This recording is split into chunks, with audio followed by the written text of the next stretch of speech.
Welcome back from that segment, the sub-segments, the street parliament and the business news. I hope you were enlightened. Somehow we'll make it better for you next time. My name is Andy Ohene, and with me is also Diko, my colleague, and on the... yeah. I saw you on the street parliament.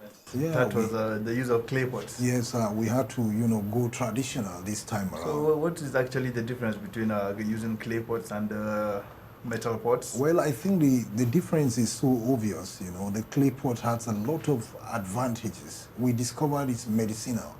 In our subsequent productions, we'll have a better expression of some of these values. The clay pots, your cooking cannot easily get burnt, unlike the modern steel pots. And so those things made us, we would just wonder why people just, forgot about the clay pots.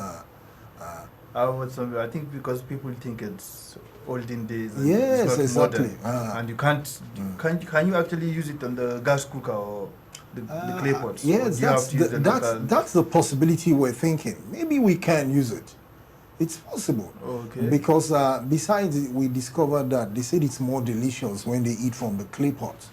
And others felt, no, it doesn't make the nutrients of exactly.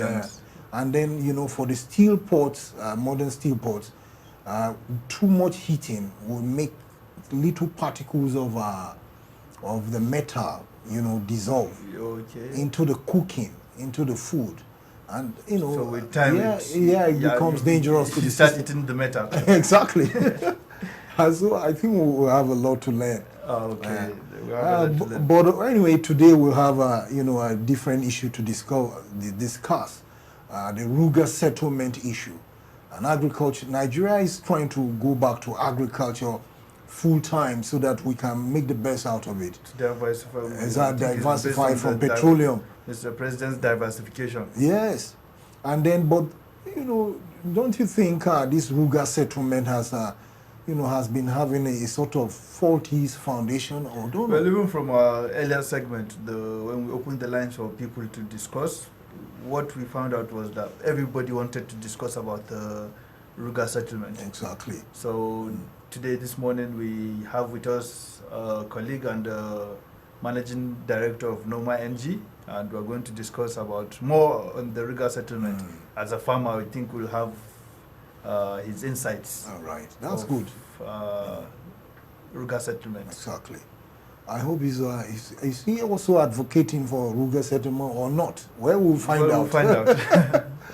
Yeah. So we'll go on a short break, and then when we come back, we'll introduce our guests and we'll pick up from where we stopped.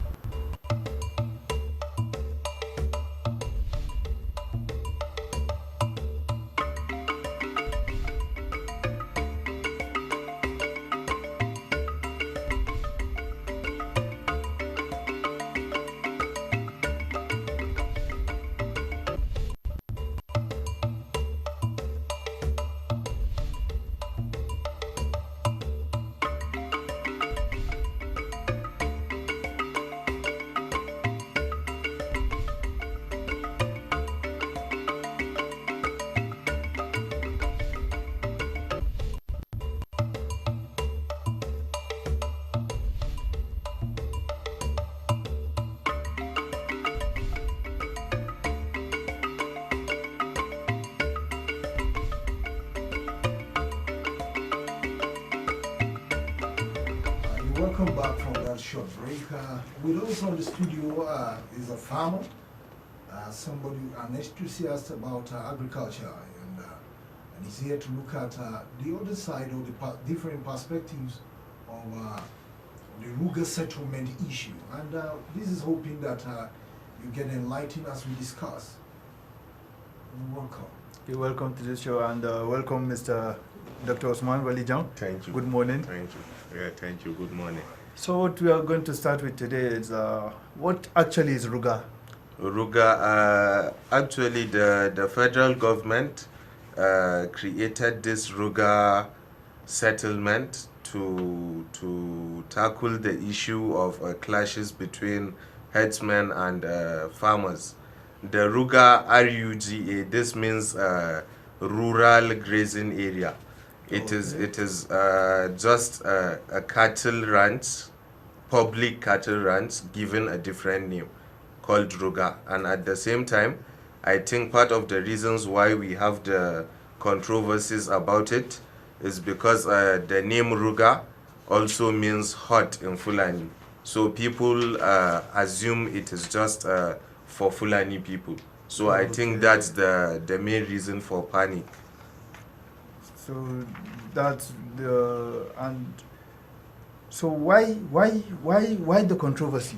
Why are we having so much controversy? Some people are saying, okay, we want the RUGA to go on. Some people are saying we don't want the RUGA to go on. We don't want. Some states are like we have in Benue states, where Andy is from. He said people don't want RUGA to be. Well, when the government announced this program, it made it publicly known that this is an optional program. It's not like every state in Nigeria has to sign up for the program. It is voluntarily, and if you don't want it in your state, it's not compulsory. So I see no reason for having any crisis about it. You see, where people, a lot of people, especially from Benue area, were a little confused about it. They never thought that, it was an optional thing. I think some people woke up and discovered that there were physical, signposts to say that this place is meant for RUGA. And they felt this whole thing that was causing conflict between the farmers and the herdsmen was being revisited. And on the part of the federal government, they never communicated to the people downstream, you understand me? Farmers. And so don't you think there was a communication problem between the federal government and, the rural people, people living in the farming communities? Well, the way I see it, the people that have a problem with this RUGA, if you check on Twitter, on Instagram, most of the people talking about it are those in Lagos, Port Harcourt, those in the south, and they have already said no to the program. Then why will they keep on talking about it? I believe those that have fully accepted the program, like those in Sokoto, those are the ones that should talk if they have anything to complain about it. But this is majorly a problem where people are referring to a past statement where some people said Buhari's mission is to Islamize Nigeria and then Fulanize at the same time. But so from what and that is entirely impossible. That is impossible.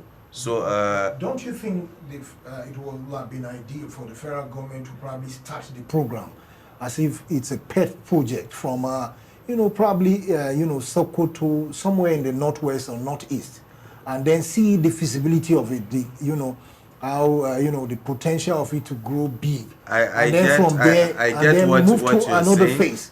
Now through that program, people from other areas who are probably indifferent could also support them having it. Yeah, I get what you are saying, but with the current situation the country is, I believe we need to start something like this at a large scale, because I am a Fulani person, but I